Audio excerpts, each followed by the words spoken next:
So here I'm in Drew Sample's basement, and this is one area he's using to add to his microgreen production. He's growing most of his microgreens outside, but he can only do that a certain time of the year given the climate here in Columbus, Ohio. So he has to start moving that operation in here in the winter. That system's to be set up, and it's one of the things he's trying to figure out, okay, exactly what's the best way to do it.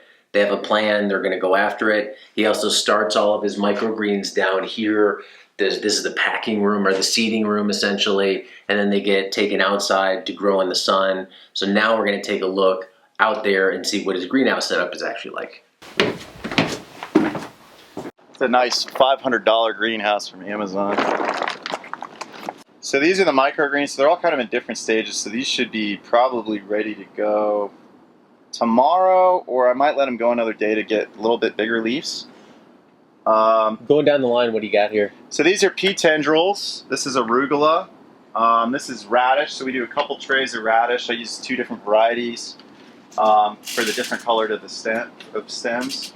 And then this is the Crimson Tide mustard. The arugula, we were still trying out different things. When I first started growing it, I left seed out here last season, and I wanted to try to make the most of it.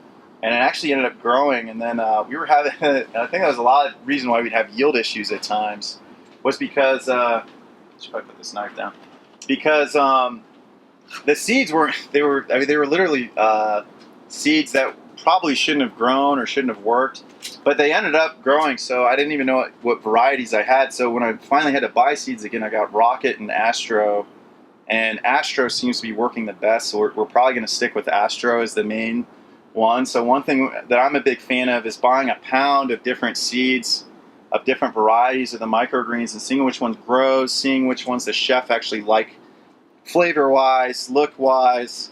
And then I try to find a picky person and go off of what they like, and then kind of make that be my standard, because they'll have like different things that they like best, or things that I don't think about that I know other people that I appreciate when it's brought to my attention. So that was kind of my thinking. And then I have some micro cilantro that we're about to harvest as well, in different stages. So this one's ready to go now, and this one's going to need to be out for about another week. Cilantro is the longest turnover time. Radish is the quickest, and then probably mustard and arugula, and then pea tendrils. I actually need to get more seed of pea shoots. I accidentally ordered pea tendrils. Don't know how I did that, but I did. So that will have to get done here soon. So that's pretty much it. So one thing that we use out here, and again, this is something else from Rich, is the way we irrigate is through a wicking mat. It's through water pulse. So eventually we'll have it irrigated. We just moved the greenhouse, so we're doing a ton of infrastructure changes now that I actually own the property.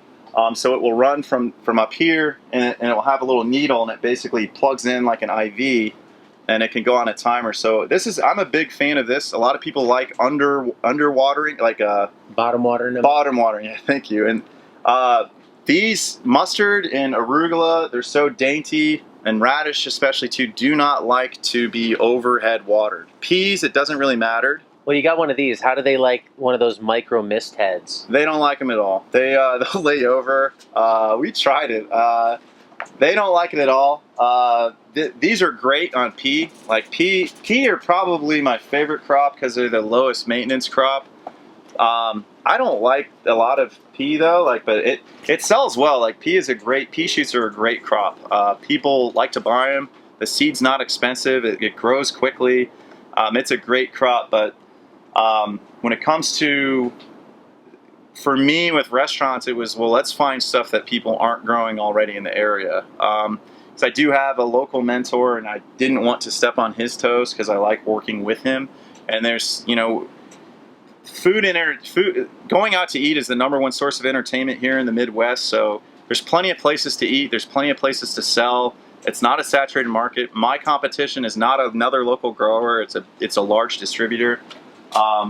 So that's just kind of been it. And so I've had a lot of luck with these too, instead of radish. And the biggest reason, like what I was saying downstairs, was the leaf size. So the leaf size is significantly smaller.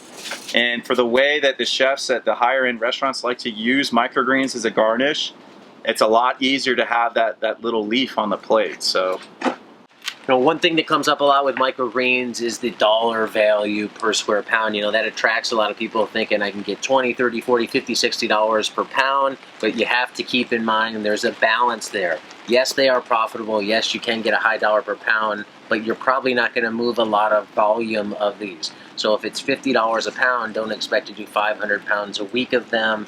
If you can do 5 pounds at $50, that's good, or even 1 pound at $50, that's good. Those are the realistic expectations I think you need to approach microgreens with. They are an easy operation to start up compared to like infield veg or other things, because you don't have to have a lot of infrastructure to get started. The time turnaround is very quick. You think about radishes, they're the traditional very quick crop in the garden, 21 days to harvest. You can go out and buy trays today, plant them, and 8, 9 days, depending on your climate, you can have a sellable yield. So you can get into business very quickly. But one thing to keep in mind with that low barrier to entry is there could be a lot of competition in that space. So you got to try and find a way to compete. Could be what types of crops you grow microgreens for. Could be how you grow those crops. How big do you let the leaves get? The varieties you grow, if you're growing for flavor, how do you package them? Those are all little competitive things you can do to give yourself an advantage.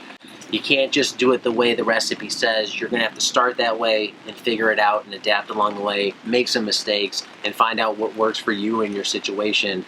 And that's what Rich and that's what Drew have done here. And so far, it's working pretty well.